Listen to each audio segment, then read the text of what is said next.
Bismillah ar-Rahman ar-Rahim. Today we have an easy and short subject which is called the body weight transmission and mechanism of walking.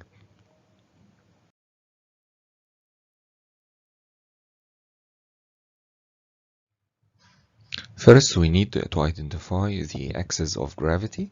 The axis of gravity is a vector representing the net traction force of the gravity on our weight, or the net weight of our body.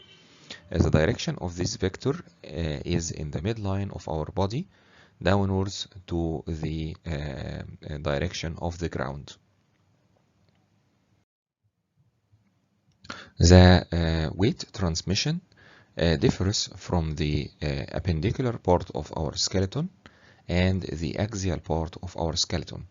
The axial part of our skeleton is arranged carrying each other, so the weight of the skull will be transmitted to the vertebral column along with the weight of the thoracic cage, carried by the vertebrae and intervertebral discs till it reaches the sacrum. About the appendicular skeleton, we need to transmit the weight of the appendicular skeleton to the axial skeleton to be carried by the vertebral column and transmitted to the hip bones. So in brief, we can subdivide the weight transmission into an upper half or upper segment body weight transmission and lower segment body weight transmission. The upper segment weight transmission is the transmission of the upper limb appendicular part of the skeleton to the axial skeleton, the weight of the skull and thoracic cage to the vertebral column till it reaches the fifth lumbar vertebrae and the sacrum. The weight of the upper limb is carried to the region of the shoulder girdle. The shoulder girdle are the bones carrying the weight of the upper limb to the axial skeleton. The weight of the upper limb will be carried first to the shoulder joint at the glenoid cavity of the scapula. Then the weight is transmitted from the scapula to the clavicle, which is the only horizontal bone in our body, through the acromioclavicular joint, which is stabilized by several ligaments attached to the coracoid process and between the lateral end of the clavicle and the acromion process. Then from the clavicle, it will be transmitted to our thoracic cage through the sternoclavicular joint. The full weight of the upper limb first will be carried through the wrist joint to the radius, and from the radius through the interosseous ligament to the ulna. So the weight will be divided between the radius and the ulna at the region of the elbow joint. Then from the elbow joint will be carried by the humerus towards the shoulder joint. The weight of our upper body segment will be carried from the base of the skull and from the rest of the axial skeleton to the vertebral column, passing through different types of vertebrae and intervertebral disc till it reaches the fifth lumbar vertebrae. The fifth lumbar vertebrae articulates with the sacrum through the intervertebral disc, or the last intervertebral disc, the lumbosacral disc.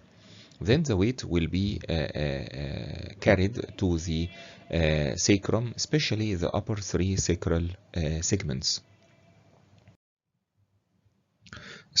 Reaching the upper three sacral segments, we will start the transmission of the weight through the lower body segment. This transmission will differ according to the posture or the position of the body. Either we are standing in position or sitting in position. The weight will be transmitted from the sacrum to the pelvic girdle, or the region of the pelvic girdle, the hip bone, through a very strong set of ligaments, starting with the sacroiliac ligaments. The sacroiliac ligaments, namely the anterior, posterior, and interosseous sacroiliac ligaments. The major ligaments carrying the weight of from the axial skeleton to the pelvic region are the sacrospinous ligament and the sacrotuberous ligament. At the area of the hip bone, as we know, it is formed of three bones. The upper one is the iliac bone. The lower two bones are the pubic bone and the ischial bone. These three bones play different roles in the body weight transmission. The iliac bone is the first bone to receive the weight from the axial skeleton. The weight of our body will be either transmitted from the iliac bone to the next bone, which is the femur, in the standing position through the acetabulum. And as we see, the structure of the acetabulum is hemicircular in fashion, or hemilunar in fashion. It is not a complete circle, it is defective downwards. The structure completing the circle downwards is the transverse acetabular ligament. So in a standing position, the weight will be transmitted from the hip bone to the femur, head of femur, and the neck of femur through the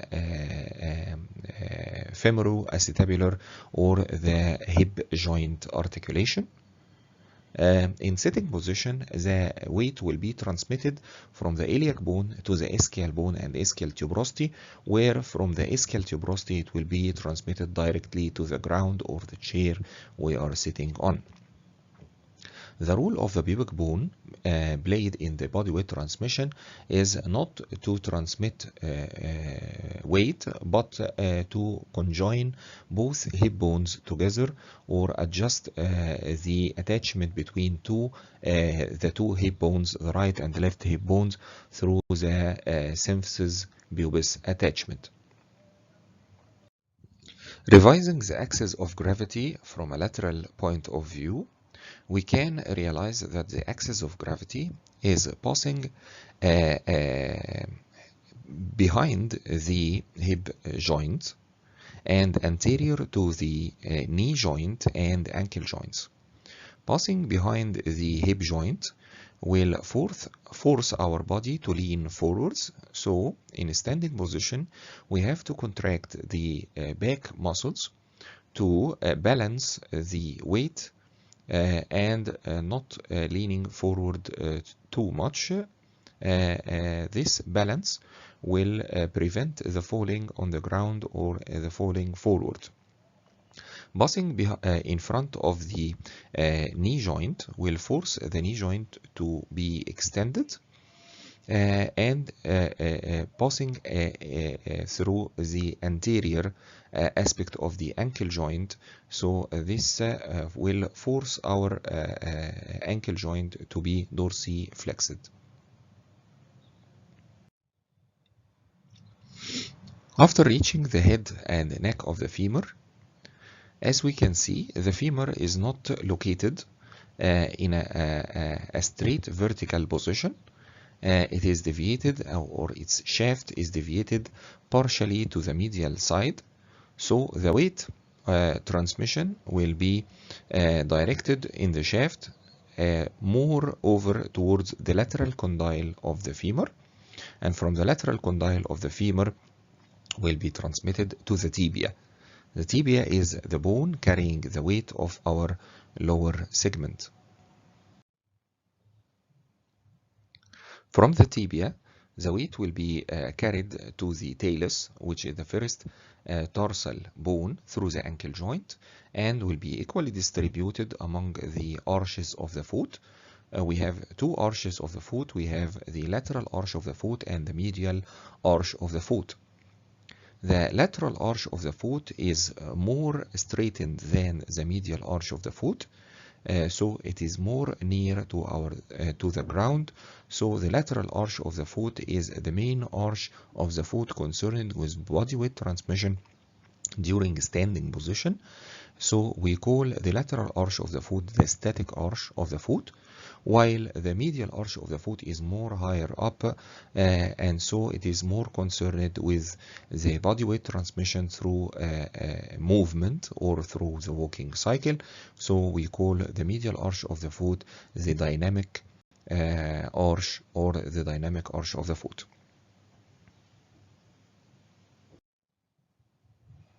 The second subject for our lecture today is the walking cycle. The walking cycle is a very easy subject. It's we study the walking cycle in one of our limbs. Let's say this right lower limb here. The walking cycle starts with the heel strike phase, and ends with the same heel strike phase of the next cycle.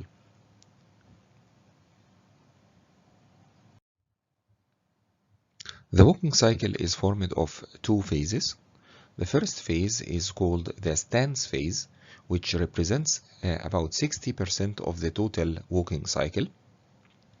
The second phase is called the swing phase, which represents about 40% of the walking cycle. In the stance phase, during this stance phase, we can see that our lower limb nearly is touching or supporting our body on the ground, while in the swing phase, the body will be supported by the other lower limb, and the first limb will be left off the ground. The stance phase of our walking cycle can be subdivided into three major phases or 5 separate phases. The first phase, which starts the whole walking cycle, the initial phase, is what we call the heel strike. Then the plantar surface of our foot touches the ground in the second phase, which we call the flat foot or the foot flat phase. Then the third phase is called the mid-stance phase, where we have a foot flat in one foot, and we have the second foot also supporting the body on the ground. Then we start to finish off our stance phase by two another phases. The first phase is the heel off phase and the toes off phase. The stance phase will be terminated or ends by the toes off phase. In the second phase of our walking cycle, which is the swing phase, is starting with the toes off phase, and then we will have the swing phase. During the swing phase, the right lower limb will be elevated above the ground till it reaches the end of the second phase, which is the swing phase, by another initiation of the second walking cycle by the heel strike again. Thank you for very much for your time. I hope our lecture today was an easy lecture. It's a short subject and an easy matter to study. Just we need to identify the progressive transmission of our weight through different body parts, and we need to identify the name of the different phases of the walking cycle. Thank you.